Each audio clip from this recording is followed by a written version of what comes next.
Hello UPSC aspirants, welcome to UPSC olympiad, जहां हम continue कर रहे हैं 40 डेज में यूपीएससी प्रीलिम्स का सिलेबस। फर्स्ट हमारा जो सब्जेक्ट है वो है पॉलिटी, और हमारा फर्स्ट लेक्चर हो चुका है। अगर आपने वो नहीं देखा है तो वो देख लीजिए। अब हम कंटिन्यू कर रहे हैं आगे से। जो हमारा टॉपिक है वो है 1773 से 1947 तक के जो लॉज हैं, जो हिस्टोरिकल अंडरपिनिंग्स है, ठीक है, historical development of Indian constitution है, वो हम यहाँ पर कवर करेंगे। चलिए, तो सबसे पहले जो ब्रिटिश रूल है उसको हम दो तरीके से डिवाइड करते हैं प्री इंडिपेंडेंस। एक है 1773 से 1857 तक, फिर 1858 से 1947 तक। यहाँ पर 1857 जो है वो डिवाइडिंग ईयर है। क्यों? क्योंकि यहाँ पर एक रिवॉल्ट हुआ था। कौन सा रिवॉल्ट हुआ था? फर्स्ट इंडिपेंडेंस रिवॉल्ट हुआ था। मैं कलर चेंज कर लेता हूँ, ठीक है। तो यहाँ पर जो 1857 है वो एक डिवाइडिंग ईयर रहा है, ठीक है, क्योंकि यहाँ रिवॉल्ट हुआ था, फर्स्ट इंडिपेंडेंस रिवॉल्ट, ठीक है। तो यहाँ उससे पहले तक कंपनी का रूल था, देन उसके बाद ब्रिटिशर्स का रूल स्टार्ट हुआ था, प्रॉपर ब्रिटिश गवर्नमेंट का, ठीक है। तो यहाँ पर जो स्टार्टिंग हुई है कंपनी रूल की, वो दीवानी राइट से मानी जाती है। 1765 में जब बैटल ऑफ बक्सर जब जीते थे ब्रिटिशर्स, तब उनको दीवानी राइट्स मिले थे। कौन सी ट्रीटी के अंदर मिले थे? अगर आपने हिस्ट्री पढ़ी होगी थोड़ी बहुत, तो कौन सी ट्रीटी थी? ट्रीटी ऑफ इलाहाबाद, ठीक है। 1765 में ट्रीटी ऑफ इलाहाबाद जो हुई थी, उसके अंडर दीवानी राइट्स मिले थे ब्रिटिशर्स को, British company east India company को, ठीक है ना, ईस्ट इंडिया कंपनी को मिले। तो वहाँ से इसका रूल स्टार्ट हो जाता है, और फिर जो है वो 1857 तक जो ईस्ट इंडिया कंपनी का रूल चलता है। देन उसके बाद British parliament, British government direct rule करना स्टार्ट कर देती है इंडिया के ऊपर, ठीक है ना, ये रिवॉल्ट के बाद। चलिए आगे देखते हैं।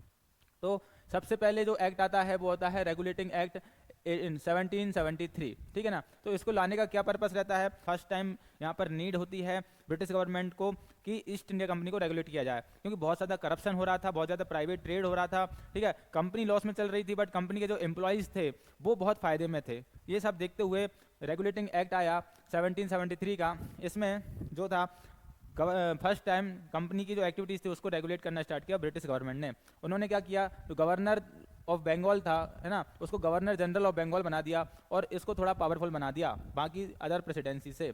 आपको पता है 1773 के टाइम पर 3 प्रेसिडेंसीज थी ब्रिटिशर्स की इंडिया में। पहली थी बंगाल, दूसरी थी मद्रास, और तीसरी थी बॉम्बे। 1773 के एक्ट के पहले ये तीनों इक्वल थे, ठीक है, बट इस एक्ट की वजह से गवर्नर ऑफ बंगाल को बनाया गवर्नर जनरल ऑफ बंगाल। बाकी इन दोनों के गवर्नर ही रहे, यहाँ पर गवर्नर जनरल बन गया, तो इसकी थोड़ी पावर बढ़ गई, ठीक है ना। सेंट्रलाइजेशन स्टार्ट करा यहाँ से, फिर है ना, सेंट्रल एडमिनिस्ट्रेशन का स्टार्टिंग यहाँ से हुई।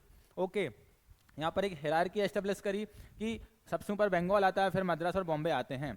ओके, और सबसे मेन चीज़ यहाँ पर जो कोर्ट ऑफ डायरेक्टर्स थे, ठीक है ना, कोर्ट ऑफ डायरेक्टर्स जो थे कंपनी के, उनको रिपोर्ट करना था रेवेन्यू, सिविल और मिलिट्री अफेयर्स के बारे में। किसको? ब्रिटिश पार्लियामेंट को, क्योंकि रेगुलेट करना पड़ेगा। तो फिर यहाँ पर कोर्ट ऑफ डायरेक्टर्स को पहले कोई रिपोर्ट्स नहीं भेजनी पड़ती थी, बट अब यहाँ पर इस एक्ट के बाद से रिपोर्ट्स भेजना स्टार्ट करना पड़ा।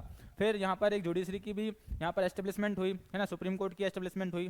ये आज का सुप्रीम कोर्ट नहीं है, ये पहला सुप्रीम कोर्ट था, ठीक है। तो 1774 में इसकी एस्टेब्लिशमेंट हुई। इसमें एक चीफ जस्टिस थे, बाकी 3 इसके मेंबर थे, 3 अदर जजेस थे। ऐसे 4 लोगों का इसमें रिक्रूटमेंट हुआ, और ये एस्टेब्लिश हुआ 1774 में, ठीक है ना, इस एक्ट के अंदर।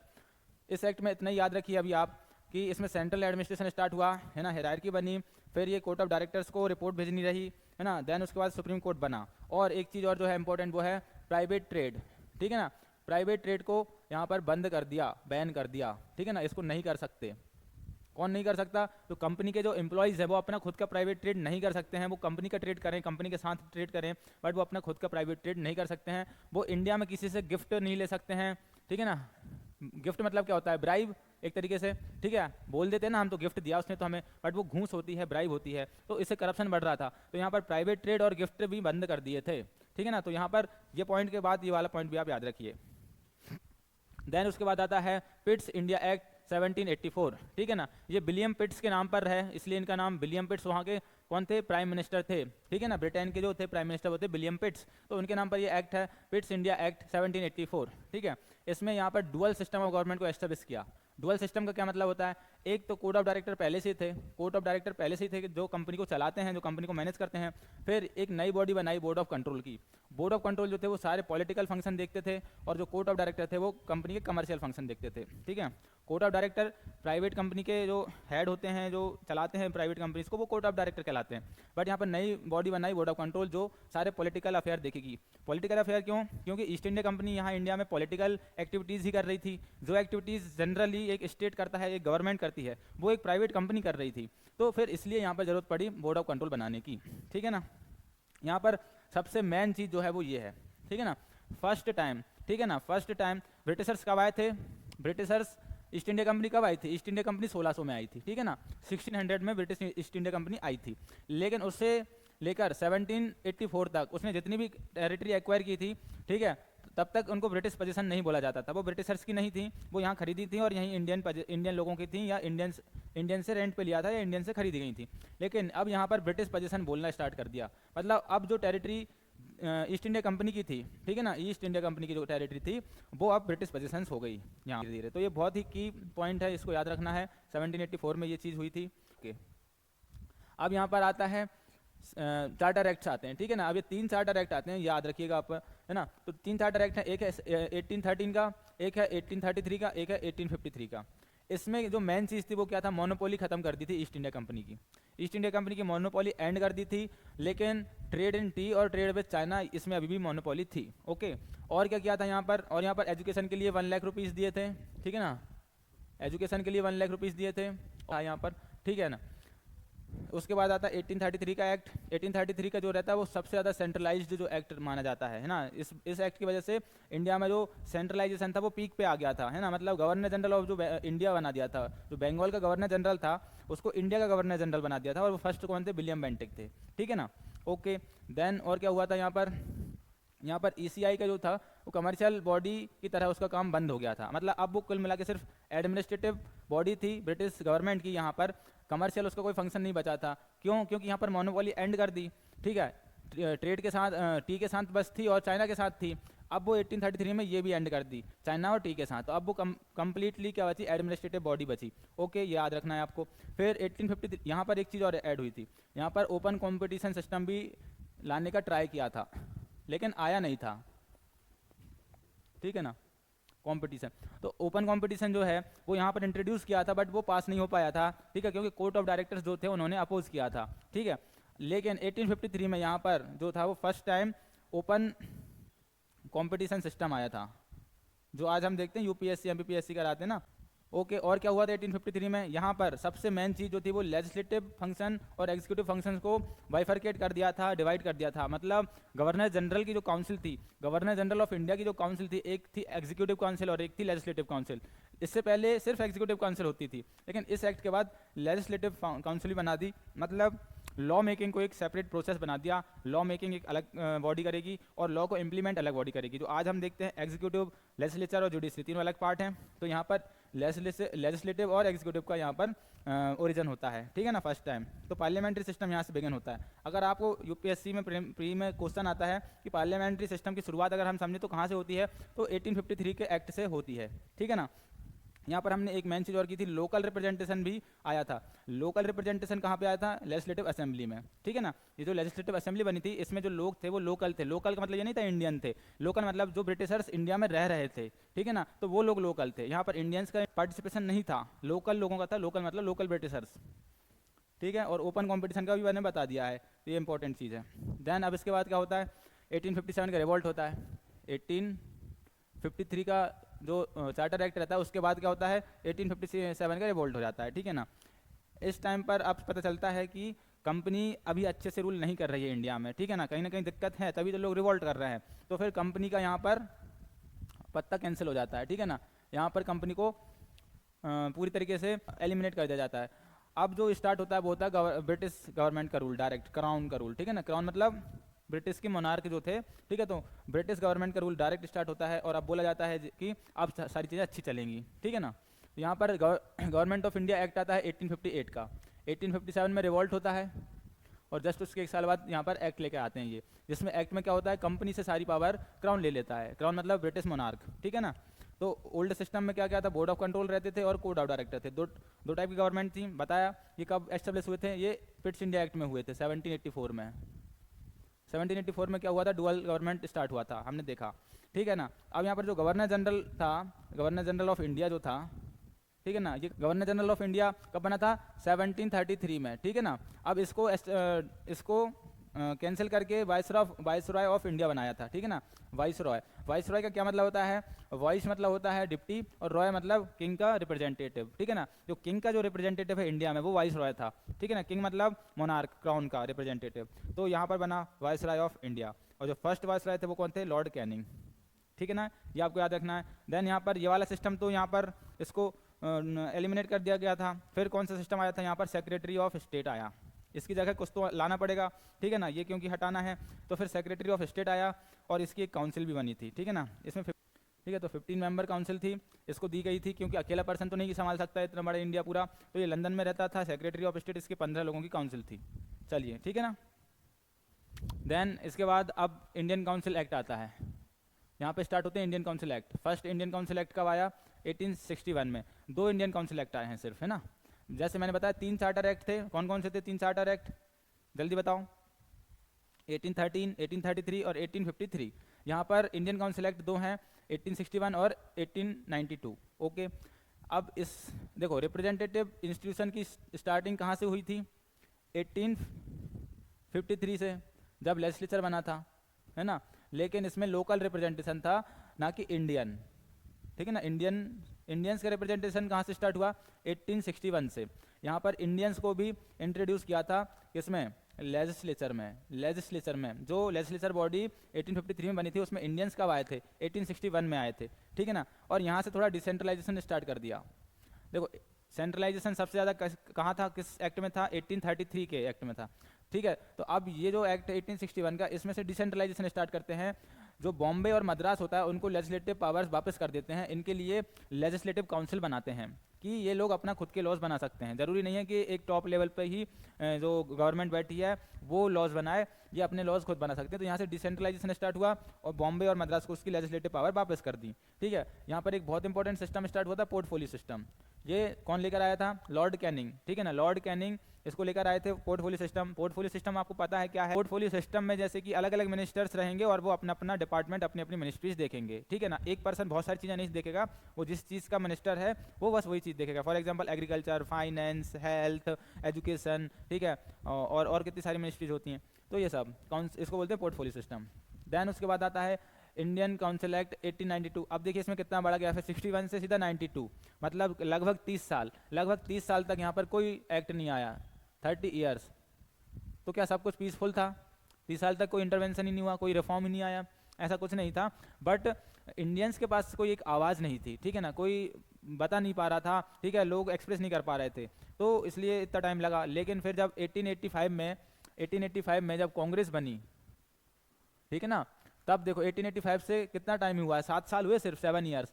तो उन ब्रिटिशर्स को डिमांड्स माननी पड़ी इंडियंस की, क्योंकि इंडियंस इकट्ठे हुए, सब यूनाइट हुए, और उसके बाद उन्होंने डिमांड की, रिप्रेजेंटेशन की। उन्होंने डिमांड की कि हमें भी पार्टिसिपेट करना है पॉलिटिक्स में, हमारी पॉलिसीज़ खुद को बनानी है, ठीक है ना। तो ये वाला एक्ट आया, इंडियन काउंसिल एक्ट। अब इसमें क्या हुआ? कुछ नहीं, यहाँ पर जो इंडियंस का रिप्रेजेंटेशन दिया गया था इसको थोड़ा इंक्रीज कर दिया। ये देखो यहाँ छोटा पेड़ है, इसमें 2 पत्ती हैं, यहाँ पर 4 पत्ती हो गई, तो मतलब रिप्रेजेंटेशन बढ़ा।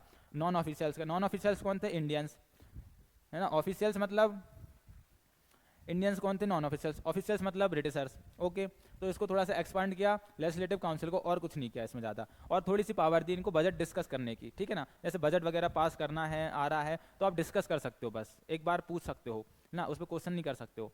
तो यहाँ पर बजट की थोड़ी पावर मिली थी डिस्कशन की, है ना, डिस्कशन। अब फिर यहाँ पर मॉर्ले मिंटो रिफॉर्म आता है 1909 का। मॉर्ले मिंटो रिफॉर्म, मॉर्ले जो थे वो कौन थे उस टाइम के? सेक्रेटरी ऑफ स्टेट थे मॉर्ले, और मिंटो जो थे वो थे वाइसरॉय थे, ठीक है ना। लॉर्ड मिंटो, लॉर्ड मॉर्ले, इसलिए इनका दोनों का नाम यहाँ पर है। इसका जो मेन प्रोविज़न है सबसे पहला कि यहाँ पर और थोड़ा साइज बढ़ाया था, है ना। लेजिस्लेटिव जो काउंसिल्स थी उनमें थोड़ा और इंक्रीज किया था इंडियंस का रिप्रेजेंटेशन। अब हर एक्ट में धीरे धीरे ये रिप्रेजेंटेशन बढ़ाते जाएंगे, क्योंकि इंडियंस की डिमांड अब बढ़ती जा रही है। इंडियंस अब यूनाइट हो गए हैं और वो अपने हक के लिए लड़ रहे हैं, ठीक है ना। यहाँ से इंडियन नेशनलिज्म स्टार्ट हुआ था, है ना। इंडियन नेशनलिज्म स्टार्ट कहाँ से माना जाता है? 1885 से, मॉडर्न इंडियन नेशनलिज्म, क्योंकि यहाँ से हमने कांग्रेस का फॉर्मेशन देखा और यहाँ से इंडियन नेशनलिज्म स्टार्ट हुआ, ठीक है ना। तो यहाँ पर डिमांड लोगों को, ठीक है, तो यहाँ पर जो लोग हैं उनको तो वहाँ पर इंडियंस को खुश करने के लिए और थोड़ा सा रिप्रेजेंटेशन बढ़ाया। और क्या किया, यहाँ पर फर्स्ट टाइम जो वायसरॉय की एग्जीक्यूटिव काउंसिल है उसमें एक पर्सन को ऐड किया, इंडियन को, सत्येंद्र प्रसाद सिन्हा, SP सिन्हा, ठीक है, सत्येंद्र प्रसाद सिन्हा। ये बहुत इंपॉर्टेंट है। इंडियंस का first time representation legislative council में कब हुआ था? 1861 में, ठीक है ना, अपन ने पढ़ा था, ये देखिए 1861 में फर्स्ट टाइम इंडियन का रिप्रेजेंटेशन हुआ, लेकिन कहाँ हुआ था? वो लेजिस्लेचर में हुआ था, लेजिस्लेटिव बॉडी में। फर्स्ट टाइम जो एग्जीक्यूटिव में जो रिप्रेजेंटेशन हुआ था वो 1909 में हुआ था। ऐसा समझिए, देखो पार्लियामेंट है, इंडियन पार्लियामेंट, उसमें अगर आप MP की तरह बन के गए तो वो लेजिस्लेचर है, ठीक है ना, और अगर आप मिनिस्टर बन गए हैं, ठीक है, मिनिस्टर बन गए हैं आप, तो वो एग्जीक्यूटिव है। ओके, यहाँ पर थोड़ा सा जो डेलिब्रेटिव फंक्शंस और दे दिए, जैसे कि अब आप सप्लीमेंट्री क्वेश्चन पूछ सकते हैं, बजट वगैरह आ रहा है या कोई भी बिल आ रहा है, कोई भी मोशन आ रहा है अगर जो लेजिस्लेटिव काउंसिल में, तो आप उस पर डिस्कशन तो पहले कर सकते थे। डिस्कशन की पावर कब मिली थी? डिस्कशन की पावर मिली थी 1892 में, लेकिन अब आप उस पर सप्लीमेंट्री क्वेश्चन भी पूछ सकते हो या आप खुद एक रेजोल्यूशन पास कर सकते हो, ठीक है, एटसेट्रा। थोड़ा रिप्रेजेंटेशन भी बढ़ा दिया है, ठीक है ना। लेकिन एक चीज़ की इन्हें डिवाइड एंड रूल वाली पॉलिसी को इन्होंने यहाँ पर क्रिस्टलाइज किया, वो था सेपरेट इलेक्टोरेट दिया मुस्लिम्स को, ठीक है ना, मुस्लिम्स को अपीज करने के लिए और डिवाइड करने के लिए हिंदू मुस्लिम को यहाँ पर सेपरेट इलेक्टोरेट दिया। मतलब क्या है सेपरेट इलेक्टोरेट का? कि अब जो मुस्लिम कैंडिडेट है उसको सिर्फ मुस्लिम लोग चूज करेंगे, मुस्लिम जो है वो सिर्फ मुस्लिम कैंडिडेट को चूज करेंगे। तो यहाँ पर सेपरेट इलेक्टोरेट इस तरीके से रहता है, ठीक है ना। देन इसके बाद क्या आता है, 1919 का मॉन्टेग्यू चेम्सफोर्ड रिफॉर्म होता है, ठीक है ना। मॉन्टेग्यू यहाँ पर सेक्रेटरी ऑफ स्टेट थे और चेम्सफोर्ड जो थे वो थे वायसराय ऑफ इंडिया। ओके, अब यहाँ पर जो मेन चीज़ है, इस वाले जो एक्ट में काफ़ी सारी इंपॉर्टेंट चीज़ें हैं, लेकिन अपन मेन चीज़ें पढ़ते हैं। सबसे पहला यहाँ पर बाईकैमरलिज्म इंट्रोड्यूस हुआ, मतलब राज्यसभा लोकसभा जो आज हम देखते हैं ना, अपर हाउस लोअर हाउस, तो वो यहाँ इंट्रोड्यूस हुआ था फर्स्ट टाइम, ठीक है ना। ओके, देन उसके बाद यहाँ पर डायरेक्ट इलेक्शन हुए फर्स्ट टाइम, तो ये बहुत इंपॉर्टेंट है। डायरेक्ट इलेक्शंस की अगर बात करी जाए तो कहाँ से स्टार्ट हुए थे? 1919 से, ठीक है ना, फर्स्ट टाइम जो हुए थे। ओके, फिर यहाँ से कम्युनल रिप्रेजेंटेशन जो सेपरेट इलेक्टोरेट वहाँ मुस्लिम्स को दिया था 1909 में, वो एक्सपेंड कर दिया और लोगों को दिया। कौन को? सिख को दिया, इंडियन क्रिश्चियंस को भी दिया, एंग्लो इंडियंस को दिया, यूरोपियंस को दिया। मतलब ये कम्युनिटी अपना अपना इलेक्टोरेट भेजेगी और उस इलेक्टोरेट को सिर्फ यही कम्युनिटी चूज करेगी, बाकी लोग उनको वोट नहीं कर सकते हैं।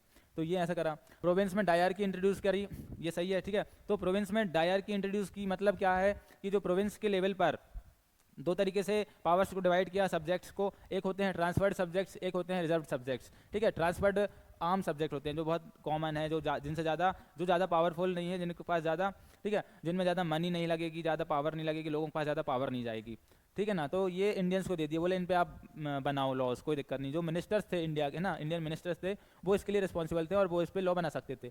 लेकिन कुछ रिजर्व्ड सब्जेक्ट रखे, जैसे कि फाइनेंस, ठीक है ना, फाइनेंस हो गया, और क्या हो जाएगा यहाँ पे पुलिस हो जाती है, ठीक है ना, और जितनी भी थोड़ी पावरफुल और मनी से रिलेटेड चीज़ें हैं वो सब इनने रिजर्व कर ली। उसको इंडियन मिनिस्टर्स कुछ नहीं कर सकते थे, उनका ना लॉ बना सकते थे, ना उन पर कुछ कर सकते थे, उसमें सिर्फ ब्रिटिशर्स ही एक्शंस ले सकते थे। तो ऐसा किया, ठीक है ना। देन उसके बाद आता है फिर गवर्नमेंट ऑफ इंडिया एक्ट 1935, ठीक है ना।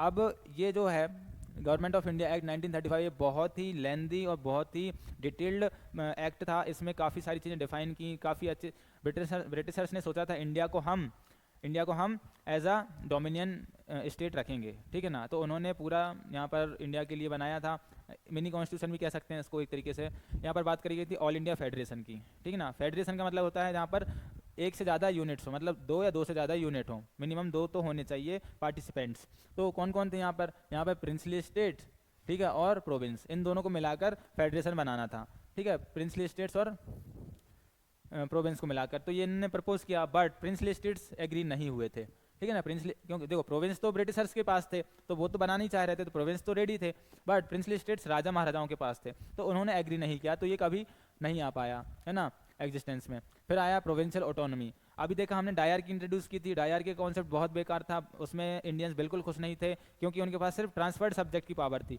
और ट्रांसफर सब्जेक्ट बहुत छोटे छोटे सब्जेक्ट थे, बहुत छोटी छोटी चीज़ों पे लॉ बनाने को दे रहे थे, जैसे हेल्थ पे बनाओ आप, एजुकेशन पे बनाओ, एग्रीकल्चर बनाओ, पैसे की चीज़ें मत करो आप उनको नहीं, उनमें आप इंटरफेयर नहीं कर सकते हो, और हर चीज़ में पैसा लगता है। तो अल्टीमेट जो पावर थी वो किसके पास थी? ब्रिटिशर्स के पास ही थी, है ना। तो वो डायरकी को यहाँ पर एबॉलिश किया, ठीक है, और और प्रोविंशियल ऑटोनॉमी ला के दी, ठीक है ना, मतलब अब प्रोविंस अपने आप में एकदम ऑटोनॉमस हैं, अब वो अपने सारे लॉज बना सकते हैं, अब उसमें कोई डायर ऐसा ट्रांसफर सब्जेक्ट और रिजर्व सब्जेक्ट वाली बात नहीं है। लेकिन ये जो डायर की थी इसको कहाँ इंट्रोड्यूस किया, इसको सेंट्रल गवर्नमेंट में इंट्रोड्यूस कर दिया, ठीक है ना, यहाँ लिखा नहीं है, यहाँ लिख देता हूँ मैं, सेंट्रल गवर्नमेंट में इसको इंट्रोड्यूस कर दिया, ठीक है। ओके, यहाँ से हटा के फिर यहाँ पर डिवीजन ऑफ पावर किया अच्छे से, पूरा डिवीजन ऑफ पावर तो 1919 में ही किया था ये वाले में, है ना, यहाँ पर डिवीजन ऑफ पावर क्या था, डिवीजन ऑफ पावर डीओपी, किसके बीच में, एक सेंटर और स्टेट के बीच में, ठीक है ना, डिवीजन ऑफ पावर यहाँ पर किया था प्रॉपर। ओके, लेकिन यहाँ पर 3 लिस्ट बनाई थी, उसी को थोड़ा सा और अच्छे से करा था, क्योंकि फेडरेशन बनाना चाह रहे थे ये लोग, तो कुछ फेडरल लिस्ट के सब्जेक्ट थे, फिर प्रोविंस के थे कुछ प्रोविंस लिस्ट में, और कुछ कॉन्करेंट थे, ठीक है, जो दोनों में आते हैं, ऐसा बनाया। और फिर क्या हुआ था यहाँ पर सबसे मेन जो कुछ इंस्टीट्यूशंस बनाए गए थे उसमें आता है आरबीआई, तो जो आज का आरबीआई है हमारा वो इसी एक्ट के अंदर बना था, ठीक है ना, इस एक्ट के अंदर वो बना था। और फेडरल कोर्ट जो हमारा सुप्रीम कोर्ट है वो भी इस एक्ट के अंदर बना था, फेडरल कोर्ट के नाम से, ठीक है। फिर यहाँ पर कम्युनल रिप्रेजेंटेशन को और एक्सटेंड किया था, डिप्रेस्ड क्लास को दे दिया था, वुमेन्स को दे दिया था, और लेबर्स को दे दिया था, ठीक है ना। ये डिप्रेस्ड क्लास को दिया था तो इस पर एक पूना पैक्ट आता है गांधी जी का, ठीक है, गांधी जी ने यहाँ पर आमरण अनशन किया था, इसके बारे में अपन हिस्ट्री में पढ़ेंगे अच्छे से। ओके, तो यहाँ पर देखिए फिर लास्ट जो एक्ट आता है वो आता है द इंडियन इंडिपेंडेंस एक्ट 1947। इसमें क्या हुआ, ब्रिटिश राज एंड हो गया, ठीक है, इंडिया को इंडिपेंडेंट मिल गई, है ना, इंडिपेंडेंट कंट्री डिक्लेयर किया इस एक्ट के अंदर, सोवेरेन इंडिपेंडेंट 15 अगस्त 1947 को।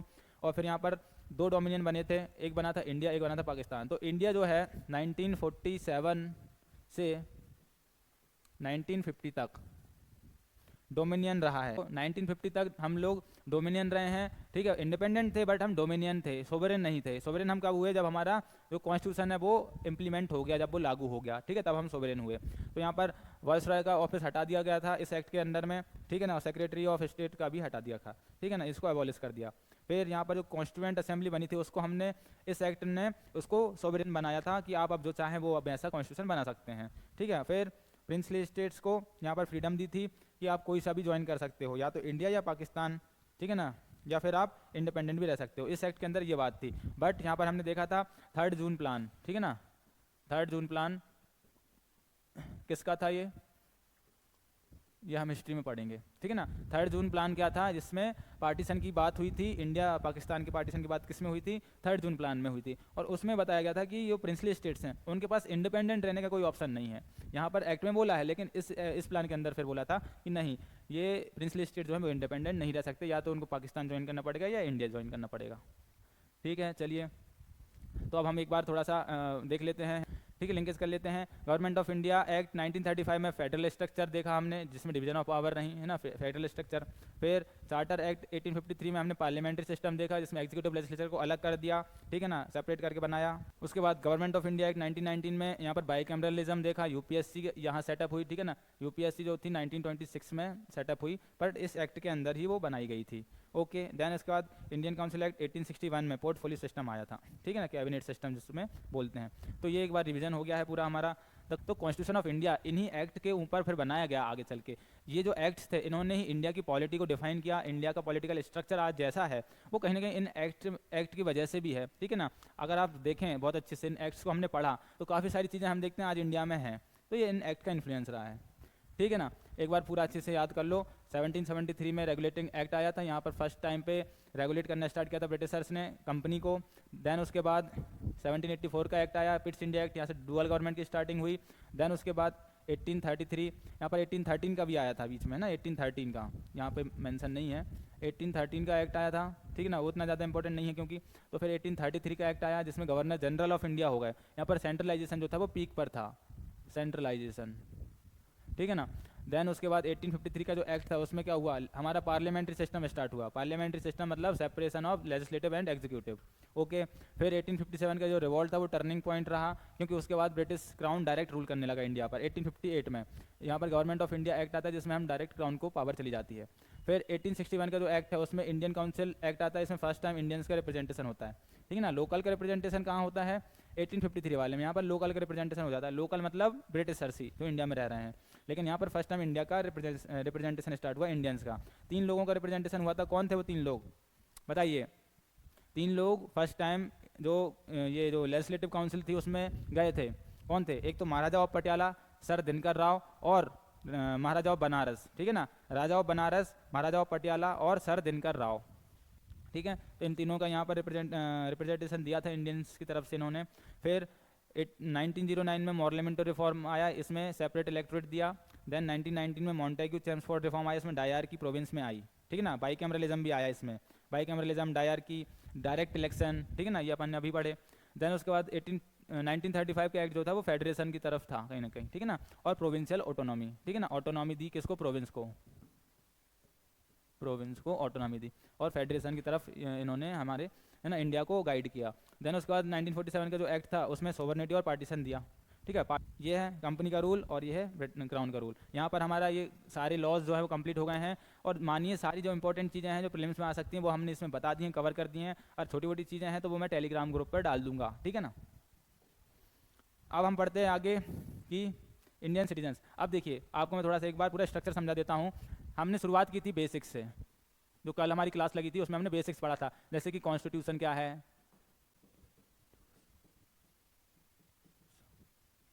ठीक है, और क्या पढ़ा था हमने, टाइप्स ऑफ गवर्नमेंट पढ़ी थी, ठीक है ना, ये सारी चीज़ें पढ़ी थी बेसिक्स। देन उसके बाद फिर क्या था, मेकिंग ऑफ कॉन्स्टिट्यूशन, इंडिया का कॉन्स्टिट्यूशन कैसे बना, कॉन्स्टिट्यूएंट असेंबली पढ़ी थी, ठीक है ना। आज हमने क्या पढ़ा, फिर लॉज सारे पढ़ लिए, लॉज एंड एक्ट, है ना, बिफोर इंडिपेंडेंस,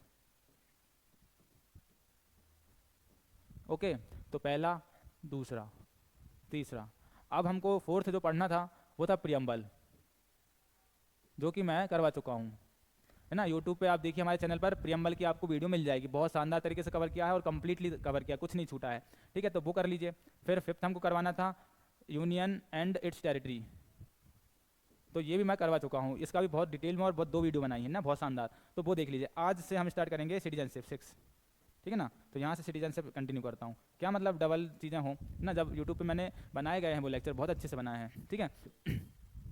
तो सिटीजन्स का क्या कॉन्सेप्ट है, इंडिया में 2 टाइप के लोग होते हैं, एक है सिटीजन और एक है एलियन। एलियन मतलब कौन, जो मार्स से आए हैं? नहीं, एलियन मतलब जो इंडिया के सिटीजन नहीं है। ये लोग कौन है? ये लोग फॉरेनर्स हैं, इनके पास इंडियन सिटीजनशिप नहीं है, ये घूमने आए हैं या रहने आए हैं या काम करने आए हैं, जो भी है, लेकिन ये इंडिया के सिटीजन नहीं है। और एक होते हैं इंडिया के सिटीजन, ये फुल मेंबर्स होते हैं।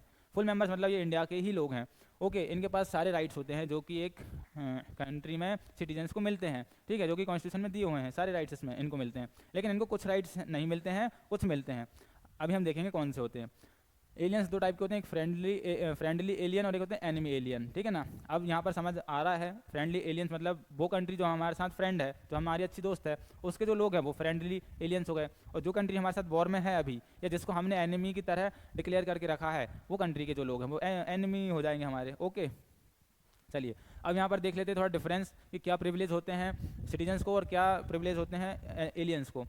जैसे कि आर्टिकल 15, 16, 19 और 29, 30 ये एक्सक्लूसिवली सिटीजन्स के पास होते हैं, ये एलियंस के पास नहीं है, फॉरेनर्स के पास ये राइट्स नहीं है, ठीक है ना। इनको आप याद कर लो, 15, 16 और 29, 30, बस एक और बचा 19, तो ऐसे 5 हैं ये बस, है ना। तो ये 5 बस नहीं है फॉरेनर्स के पास, बाकी सारे राइट्स हैं। और ये वाले राइट्स भी नहीं हैं, पॉलिटिकल राइट्स में आ जाते हैं सारे। इलेक्शन नहीं लड़ सकते, वोट नहीं कर सकते और पब्लिक ऑफिस नहीं ले सकते फॉरेनर्स। जैसे कि पब्लिक ऑफिस में क्या है, प्रेसिडेंट है, वाइस प्रेसिडेंट है, सुप्रीम कोर्ट, हाई कोर्ट के जजेस हैं, गवर्नर है, अटॉर्नी जनरल है, ये पब्लिक पोस्ट जो रहती हैं वो फॉरेनर्स नहीं एक्वायर कर सकते हैं, ठीक है। तो पॉलिटिकल राइट्स और ये कुछ फंडामेंटल राइट्स है, ये नहीं मिलते हैं। किसको नहीं मिलते हैं? ये एलियंस को नहीं मिलते हैं। एलियंस, एलियंस मतलब फॉरेनर्स, ओके। अब यहाँ पर इंडिया में हम बात करते हैं सिटीजनशिप की, तो इंडिया में 1 नेशन 1 सिटीजनशिप का कॉन्सेप्ट है, 1 नेशन 1 सिटीजनशिप, ठीक है। क्योंकि इंडिया जो है वो यूनियन ऑफ स्टेट है, ठीक है ना। आर्टिकल 1 में क्या लिखा है? यूनियन ऑफ स्टेट, ना कि फेडरेशन। जैसे कि अमेरिका है, यूएसए, वहाँ पर क्या है? फेडरेशन है वो, तो वहाँ पर डुअल सिटीजनशिप है, एक तो स्टेट की सिटीजनशिप होती है और एक वहाँ के सेंटर या फेडरेशन फेडरल गवर्नमेंट की सिटीजनशिप होती है, ठीक है ना। इंडिया में बट ऐसा नहीं है, एक ही है, ओके। यूएसए, स्विट्जरलैंड, यहाँ पर डबल सिटीजनशिप है। देन उसके बाद कॉन्सेप्ट और है कि इंडिया में ऐसा नहीं है कि आप इंडिया में ही बॉर्न हुए हो तभी आप वहाँ के प्रेसिडेंट बन सकते हो या फिर पब्लिक ऑफिसेस ग्रैब कर सकते हो, ठीक है ना। यहाँ पर आप बस सिटीजन होना आपको जरूरी है, आप किस तरीके से सिटीजन बने हो इंडिया के उससे कोई मैटर नहीं है। जैसे ये वाला कॉन्सेप्ट क्यों आता है? क्योंकि जो यूएसए है उसमें एक जज सोली करके एक प्रिंसिपल होता है, जज सोली, ठीक है ना। तो ये दिख रहा है कि आपको, हाँ, तो ये जज सोली ये प्रिंसिपल है, इसमें ये बोला जाता है कि जो पर्सन इस धरती पर, इस लैंड पर बॉर्न हुआ है, मतलब जो बाय बर्थ सिटीजन है कंट्री का, वही वहाँ के प्रेसिडेंट की पोस्ट एक्वायर कर सकता है ना। तो ये यूएसए में ये वाला कॉन्सेप्ट है, लेकिन इंडिया में ऐसा कोई कॉन्सेप्ट नहीं है। सिटीजन होना चाहिए, बस बात खत्म। वो किसी भी तरीके से बने, फिर अमेरिका का सिटीजन रहा हो, बट वो बाद में इंडिया का सिटीजन बन गया और फिर वो प्रेसिडेंट बन गया। तो अब पार्ट 1 स्टार्ट होता है, जिसमें हम आर्टिकल्स पढ़ेंगे जो कि कॉन्स्टिट्यूशन में है। ज़रा मैं पानी पी लेता हूँ, ठीक है। तो अब हम आर्टिकल्स कवर कर रहे हैं। चलिए, सबसे पहले जो आर्टिकल है जो सिटीजनशिप का है वो है आर्टिकल 5। आर्टिकल 5 में क्या है, सबसे पहले कि जो लोग भी इंडिया में हैं, तो जो लोग 1950 में जो लोग इंडिया में रह रहे हैं ना, वो सब सिटीजन हैं, ओके। देन आर्टिकल 6 में क्या है, जो लोग पाकिस्तान से माइग्रेट होके आए थे इंडिया आफ्टर पार्टीशन, जब पाकिस्तान से कुछ लोग इंडिया आए थे तो वो लोग भी फिर यहाँ के सिटीजन हो गए थे इंडिया के। फिर आर्टिकल 7 में क्या है कि पार्टीशन के टाइम पे जो लोग इंडिया से पाकिस्तान चले गए थे लेकिन फिर बाद में वो आ गए इंडिया, वापस आ गए, तो वो भी यहाँ पर जो है वो सिटीजन हो जाते हैं इंडिया के। डेट वगैरह याद करने की ज़्यादा जरूरत नहीं है, आप इतना समझ लो बस कि आर्टिकल 5 में वो लोग कवर करे हैं जो इंडिया में रह रहे थे ना आज़ादी के टाइम पे। देन आर्टिकल 6 में वो लोग कवर हैं जो लोग पाकिस्तान से आए इंडिया में, ठीक है ना, पार्टीशन के बाद। फिर आर्टिकल 7 में वो लोग कवर हैं जो पाकिस्तान चले गए थे इंडिया से लेकिन फिर वापस आ गए, उनको अच्छा नहीं लगा वहाँ, या जो भी उनका रीज़न था वो वापस आ गए, ठीक है। देन 8 में क्या है, आर्टिकल 8 में कि वो सब लोग जो कहीं बाहर रह रहे हैं, इंडिया में नहीं रह रहे हैं, ना पाकिस्तान ना इंडिया, वो कहीं बाहर रह रहे हैं, मॉरिशियस में है या फिर कैरिबियन कंट्रीज़ में है या फिर अफ्रीका में है, ठीक है, वो कहीं और भी रह रहे हैं, तो वो लोग भी इंडिया के सिटीजन हो सकते हैं। बस उनको क्या करना पड़ेगा, उनको वहाँ के काउंसलेट के पास जाना पड़ेगा, ठीक है, उस कंट्री में जो इंडियन काउंसलेट हो, है ना, वहाँ पर आपको जाके और वहाँ पर रजिस्टर करवाना है, आप सिटीजन हो जाओगे। तो ये 4 तरीके के सिटीजन्स थे। अच्छा, कॉन्स्टिट्यूशन में एक बहुत बहुत इंपॉर्टेंट चीज़ है, याद रखना है आपको कि कॉन्स्टिट्यूशन में ये डिफाइन नहीं है कि कौन कैसे सिटीजन बनेगा, सिटीजनशिप का क्या प्रोसीजर्स रहेगा, ठीक है, सिटीजनशिप एक्वायर करने का क्या प्रोसीजर है, आगे चल के कौन सिटीजन रहेगा इंडिया का, कैसे सिटीजनशिप मिलती है, कैसे सिटीजनशिप जाती है, ये कहीं भी डिफाइन नहीं है कॉन्स्टिट्यूशन में, ठीक है ना।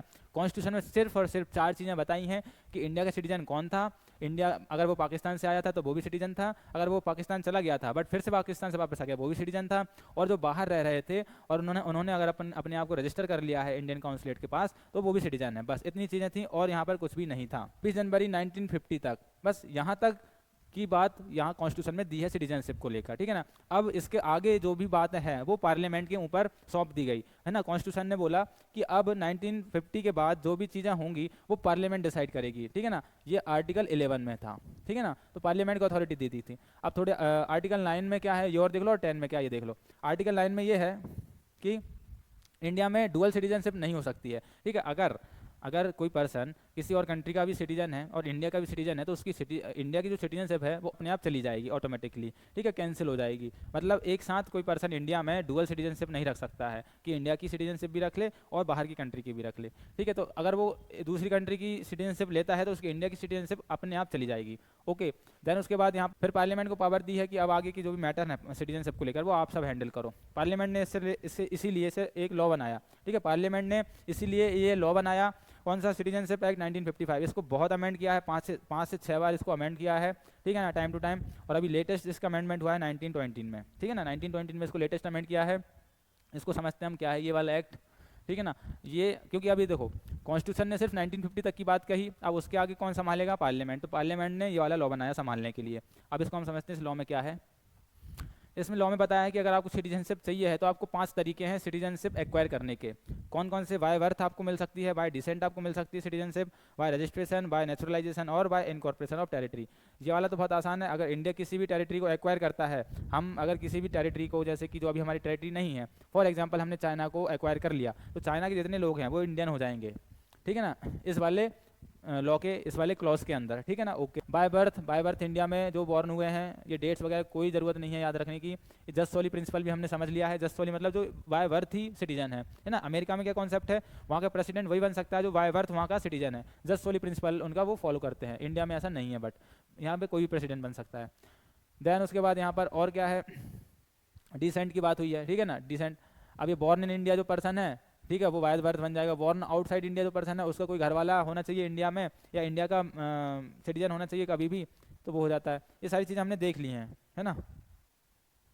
इसमें एक एक्सेप्शन है कि इन दोनों तरीक़ों से, है ना, जो फॉरेन डिप्लोमेट्स हैं और जो एनिमी एलियंस हैं, उनके जो भी बच्चे हैं वो सिटीजन नहीं बन सकते हैं। समझ रहे हैं आप। फॉरेन डिप्लोमेट्स मान लो यहाँ काम कर रहे हैं इंडिया में, ठीक है ना, अब उनका जो लड़का है वो यहाँ पैदा हो गया, है ना, तो वो बाय बर्थ यहाँ पर सिटीजन नहीं हो जाएगा इंडिया का, क्योंकि वो फॉरेन कंट्री के बंदे हैं, ठीक है ना।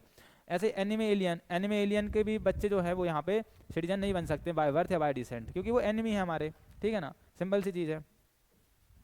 बाय रजिस्ट्रेशन आप रजिस्टर कर सकते, आप माइनर चिल्ड्रन हो और तो आप ये कर सकते हो, आपने किसी से शादी की है इंडिया में तो आप ये कर सकते हो, या फिर आप person of Indian origin ordinarily resident in India for 7 years. अगर आपका ओरिजिन इंडिया से है ना, ओरिजिन इंडिया से होने का क्या मतलब है, आपके डिसेंट में, आपके लीनियज में कभी कोई इंडिया का मेंबर रहा हो, इंडिया का सिटीजन रहा हो, तो आपका ओरिजिन इंडियन है, तब आप रजिस्ट्रेशन के थ्रू बन सकते हो।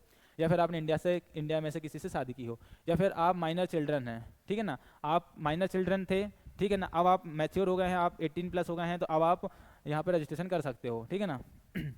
ये इस तरीके से जो भी सिटीजन बनेगा उसको ओथ लेना बहुत जरूरी है, ओथ ऑफ एलिजियंस, है ना। ओथ ऑफ एलिजियंस मतलब क्या, कॉन्स्टिट्यूशन के लिए ओथ लेनी पड़ेगी, ठीक।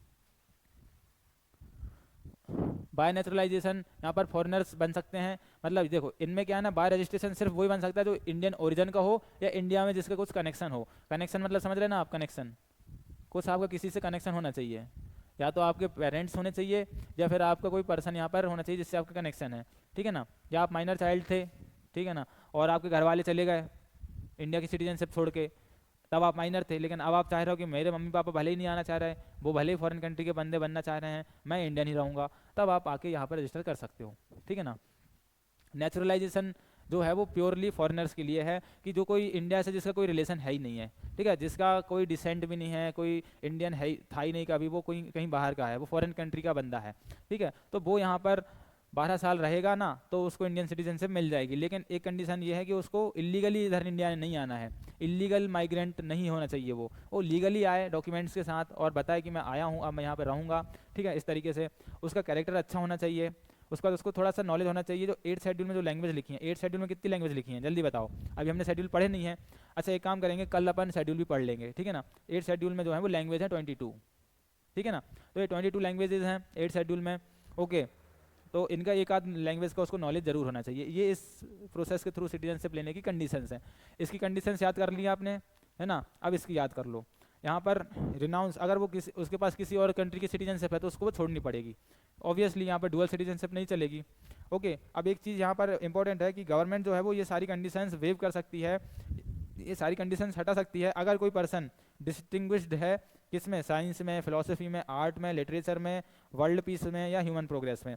इन पैरामीटर्स पे अगर कोई पर्सन बहुत ही रिनाउंड है, बहुत ही इज्जत वाला पर्सन है, तो उसके लिए गवर्नमेंट जो है वो ये सारी कंडीशन हटा देगी, उसको डायरेक्ट सिटीजनशिप दे देगी, ओके। अब यहाँ पर जो लॉस के हैं वो देख लेते हैं डिटेल में। रिनंसिएशन मतलब खुद ने छोड़ दी है अपन ने, ठीक है ना। अगर उसका कोई माइनर चाइल्ड है तो माइनर जब तक वो है तब तक तो उसको सिटीजनशिप नहीं मिलेगी, लेकिन वो चाहे लड़का जो भी पर्सन है, जो भी माइनर है, वो चाहे तो 18 साल का होने के बाद वो फिर से रजिस्टर करवा सकता है, जैसे हमने देखा यहाँ पर, ठीक है ना। माइनर चाइल्ड था, उसके घर वालों ने सिटीजनशिप छोड़ दी, रिनाउंस कर दी, ठीक है ना, लेकिन अब वो चाहे तो उसके पास ऑप्शन है ना, ओके। डेप्रिवेशन में बताया था आपको, चलो दूसरा वाला पढ़ते हैं फिर डेप्रिवेशन पे आते हैं। टर्मिनेशन मतलब क्या होता है, सीज हो जाती है आपकी सिटीजनशिप जब आप दूसरी सिटीजनशिप ले लेते हो, तो सिंपल है ये भी। डेप्रिवेशन का मतलब होता है सरकार ने आपसे सिटीजनशिप छीन ली, ठीक है ना। बाय डेप्रिवेशन देखिए अपन क्या होता है, बाय डेप्रिवेशन में अगर आपने फ्रॉड से सिटीजनशिप ली है तो आपकी सिटीजनशिप चली जाएगी। अगर आपने डिसलॉयल्टी बताई है कॉन्स्टिट्यूशन ऑफ इंडिया को, तब भी आपकी सिटीजनशिप छीनी जा सकती है। अगर आपने अनलॉफुली ट्रेडिंग की है किसके साथ, एनिमी के साथ, ठीक है ना, एनिमी जो हमारा जिससे वॉर चल रहा है जिस कंट्री से, उस कंट्री के साथ मिलजुल कर आप कोई साजिश कर रहे थे, कोई इन्फॉर्मेशन शेयर कर रहे थे इंडिया की, तब भी आपसे आपकी सिटीजनशिप छीन लेगी, क्योंकि आप सिटीजन के लायक ही नहीं हो फिर तो इंडिया के, अगर आप ऐसा कर रहे हो, देशद्रोह हो, ठीक है, देशद्रोह वाली चीज़ है ये। फिर उसके बाद अगर आपको 2 साल सजा मिल गई, मान लो आपने रजिस्ट्रेशन के थ्रू सिटीजनशिप ली थी या नेचुरलाइजेशन के थ्रू आपने सिटीजनशिप ली थी, दो तरीकों से अगर आपने सिटीजनशिप ली थी और उसमें आपने 5 साल के अंदर अंदर ही आपको 2 साल की सजा हो गई, ऐसा कोई आपने यहाँ पर क्राइम कर दिया, तब भी आपकी सिटीजनशिप छीन सकते हैं। फिर उसके बाद अगर आप 7 साल से ज़्यादा बाहर रह रहे हो, इंडिया के आई नहीं रहे हो, इंडिया में कोई इन्फॉर्मेशन ही नहीं है आपकी कहाँ गए हो क्या हुआ है, तब भी आपकी सिटीजनशिप चली जाएगी, क्योंकि पता तो होना चाहिए ना कौन कहाँ गया है। 7 साल, ठीक है ना, तो ये याद रखना है आपको। देन लास्ट में क्या है, कुछ छोटे छोटे टॉपिक्स हैं सिटीजनशिप को लेकर, वो देख लेते हैं। Overseas citizen of India card holder, ये ठीक है ना, ये कॉन्सेप्ट है, इसको समझ लेते हैं। ये कौन होते हैं, ये इंडिया के सिटीजन्स थे कभी, ठीक है ना, जो कि मतलब या तो इंडिया के सिटीजन होने के एलिजिबल हैं, ये लोग वो हैं जो सिटीजन नहीं है अभी, बट ये इंडिया में अगर चाहे तो ये सिटीजनशिप ले सकते हैं, ये एलिजिबल हैं, तो ये लोग हैं वो। ओके, इनको क्या बेनिफिट होते हैं, ये मल्टीपल एंट्री कर सकते हैं, ये सारे बेनिफिट्स लिखे हैं, ठीक है ना। इनका एनआरआईज के साथ, एनआरआईज होते हैं वो इंडियंस ही होते हैं, ठीक है ना, ये चीज़ याद रखिए बस अपना। ओसीआई और एनआरआई, इनमें डिफरेंस क्या है, ये जो होते हैं वो इंडियन सिटीजन नहीं होते हैं, ये इंडियन सिटीजनशिप के लिए एलिजिबल होते हैं, बट ये इंडियन सिटीजन नहीं होते हैं, ये इंडियन सिटीजन ही होते हैं, है ना, नॉन रेसिडेंट इंडियन। ये है इंडियन ही लेकिन इंडिया में रह नहीं रहे हैं, ये इंडियन नहीं है बट ये इंडियन ओरिजिन के लोग हैं कहीं ना कहीं। बस इनके क्या फ़ायदे क्या है या पढ़ लीजिए, इतना कोई ज़रूरी नहीं है ये, ठीक है ना। अब यहाँ पर ये वाला एक्ट जो अभी अमेंड हुआ था उसमें सिर्फ इतना हुआ है, क्या चेंज हुआ है कि अगर कुछ कम्युनिटी के लोग जैसे कि हिंदू, सिख, बुद्धिस्ट, जैन, पारसी, क्रिश्चियन, इस कम्युनिटी के लोग अगर इन 3 कंट्रीज़ में से आए हैं इंडिया, ठीक है, तो उनके लिए जो 11 साल की कंडीशन है उसको 5 साल कर दिया। बस 11 साल रहना पड़ता है उनको नेचुरलाइजेशन के थ्रू, लेकिन उनको 5 साल कर दिया गया। ओके, बस इतना हुआ है। भले वो इलीगल हों, भले वो इलीगल माइग्रेंट रहे हों, लेकिन अगर वो इस कम्युनिटी से हैं और इन कंट्रीज से वो आए हैं तो फिर भले इलीगल भी हों तब भी कोई दिक्कत नहीं है, ये वाली कंडीशन है और कुछ नहीं है। फिर एनआरसी क्या होता है, एनआरसी सिटीजन्स का रजिस्टर होता है, ये सिर्फ फर्स्ट एक ही टाइम हुआ है 1950 में, 1950 में एक बार ही हुआ है ऑल इंडिया लेवल पर, और अभी 2019 में सिर्फ ये असम में हुआ था, है ना, तो ये चीज़ है। फिर नेशनल पॉपुलेशन रजिस्टर, ये तो पॉपुलेशन की बात हो रही है, यहाँ सिटीजनशिप का कोई कॉन्सेप्ट है नहीं है, ठीक है ना। तो ये यूजुअल रेसिडेंट्स को काउंट करते हैं हम। यूजुअल रेसिडेंट कौन होता है, तो 6 महीने या 6 महीने से ज़्यादा इंडिया में रह रहा है या रहने का सोच रहा है, ठीक है। ये फॉरेनर्स भी आ जाता है इसमें, क्योंकि फॉरेनर्स अगर कोई चाहे तो 6 महीने रह सकता है इंडिया में और वो इस रजिस्टर में अपना नाम लिखवा सकता है, ठीक है। तो यहाँ पर हमारे देखो कितने जल्दी सेशन एंड हो गया, कितने बढ़िया इन्फॉर्मेटिव सेशन रहा। अगर आपको ये पसंद आया हो तो आप चैनल को लाइक कर दो और सब्सक्राइब कर लो, यूपीएससी ओलंपियाड को ज्वाइन कर लो टेलीग्राम पर, ठीक है, और सारी पीपीटी पीडीएफ सब वहीं मिल जाएंगी। और हमारा टेस्ट जो स्टार्ट होने वाला है 4 जनवरी से, उसके लिए भी आप रजिस्ट्रेशन कर लो। फर्स्ट टेस्ट तो फ्री है, ओपन मॉक है, ऑल इंडिया ओपन मॉक, बहुत शानदार टेस्ट बन रहा है, जरूर दें उसको। इंदौर में ये ऑफलाइन हो रहा है, सबसे खास बात ये है, ठीक है। चलिए फिर मिलते हैं, टाटा बाय बाय।